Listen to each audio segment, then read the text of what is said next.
Hey guys, this video is just going to be showing you what I do to my tank specifically on the Evo 5 to keep it a success, because a few of you have been asking me, and I appreciate all the interactions that you guys are having with me online. Alright, so up first, when I first set up the tank, I just use Seachem Stability. I don't usually favor Seachem. You see all my products are mostly Seachem. It's just by chance.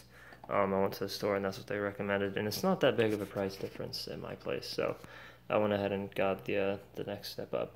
But stability just helps you keep your water parameters stable when you first set up the tank. It's in its name, stability, and it prevents your water from having bad algae outbreaks or anything crazy that normally does happen when you first set up your tank.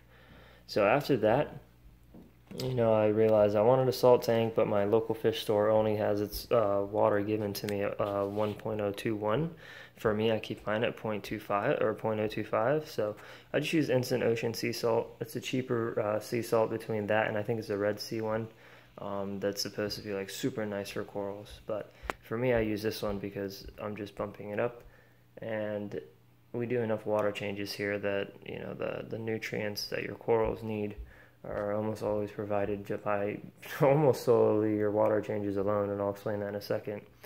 So after that, of course, I feed my fish Omega 1. The pellets, think they just go at it just because, I don't know if it's because the garlic is added or what, but I do have to crush them for them because they're still a little tiny. And ignore the brown algae on my glass. I left it there for today's video that I just did. So we do have some coral stuff here. Well, before that, I lied. How I measure my salt. I tried the hydrometer, which is what you dip in the water. It was just inaccurate by about three points at least. And mine broke on me, so I had to invest in something else. So I went ahead and got the ATC salt refractometer. I bought mine from BRS, or Bulk Reef Supply, and they were having a sale. It came with a calibration fluid.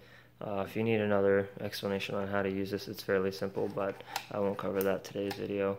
And that gives me a very, very accurate reading on all my stuff, all my salinity, so that's great. Also, for my corals, I needed something to frag them off the plates, or remove them off the plates, and to frag what's going to be fragged first looks like my neon green clove pollock, because that thing is just blowing up on me, and I have a friend who wants a piece of that. And then to glue them down, it's just super glue gel. If I can focus, sorry. Yeah, it's just super glue gel that you find from Walmart or other retail stores. Nothing fancy.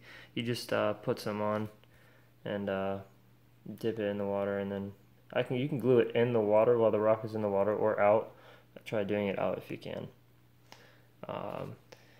Then when I got my starfish and my shrimp, well, I wasn't intentionally getting a starfish. It was just given to me temporarily. My tank blew up with bioload, and you could tell there's hair algae everywhere, which is still actually on my turbo. Wherever that guy is, I don't even see him. I had to go out and I got Phosguard just to remove phosphates and silicates. See, all this stuff is self-explanatory once you know what you're looking at, or what a phosphate is, or your silicates are. So I just bought a separate baggie for this, and I put it below in the same first chamber of the filtration system, just below the carbon. And my carbon's probably inactive by now because I have not changed it. It's been 2 or 3 months, and you only need carbon if your water quality, like clarity or smell, is bad. That's when you put in carbon.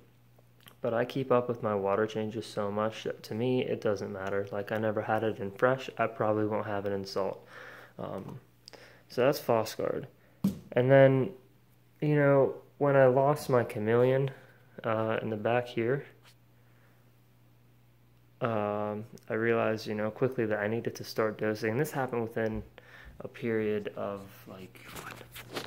overnight practically. It went from healthy to just one little tiny, if you want to call that a head, and I was like, oh crap. So I went out to the store and I got my dosing part 1, part 2, which part 1, I just use Fusion 1, Fusion 2, it's the same thing.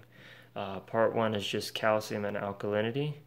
Part 2 is, calcium, and part 2 is alkalinity. And they unfortunately didn't have test kits for either one, so I came back running blind. So I just added a 4 on each. There's instructions on everything here on the back of the bottles or in like your test kits. Everything's self-explanatory. If you have questions, just put it up. I'll try and answer for you. But when I got my test kits the week after, I just did them yesterday, and man, I am spot on. Let me pull up the test results for you. Yeah, my calcium, it took me 22 drops. I'm using the API test kits. It took me 22 drops, so that put me right at 440 parts per million. And then for my alkalinity, where is it? I had 10 drops, so that's just alkalinity of 10, which is pretty fine. I think it's 8 to 11, and then about 460 is the max on calcium that you want to do. Don't take my word on that. There's handy charts in the back that'll tell you exactly how many drops equate to what and what our levels are good for what kind of tank. So it's all self-explanatory. The biggest issue, like I covered in today's video, is just this brown algae right now. You can see it growing on the bottom. This is a course of maybe 5 or 6 days, and it creeps up the whole way on top, and it's kind of, you can see it here too. It makes it hard for the camera to focus on the corals today, so I do apologize. And then I left some on the back wall. I didn't even scrape that off today. But for that, I'm using just a green algae pad. I know Seachem makes like this foam algae pad that you can use. It's pretty cool too. And also, when I'm dosing, one moment, whenever I get a new coral in, you want to dose it just in case there's anything bad on the coral that you don't want in your tank. And I use Revive for that. Just a pretty plain bottle. I'm kidding, it looks pretty cool. It's the only colorful one. Anywho, so that is my full setup with Revive included. And, oh, you can't forget your home makeshift pointer stick / poke sand around stick. And this is just a shish kebab stick. Yes. And that's that, guys. If you want to know how to use anything or specifics on testing, just let me know and I'll shoot up a video whenever I can. Thanks for your time, guys, and enjoy the week.